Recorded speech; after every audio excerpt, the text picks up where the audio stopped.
Nancy is currently inspecting Grandma, which is probably a website that specialises in that sort of thing. Beautiful rock formations. Lots of people here. When we were here 36 years ago, there was only us.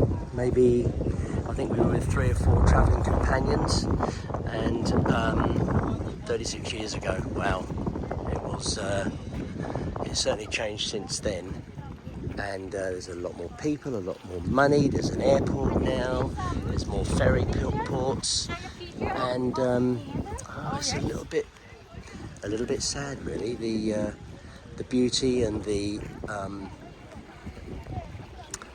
sort of euphoria that we felt back then about being on an island for a couple of pounds a day, $3 a day, has sadly long gone, much like many other places.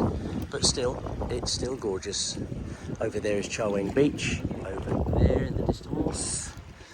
And that's all I've got for you. It's still beautiful. I'm happy. Thanks for watching.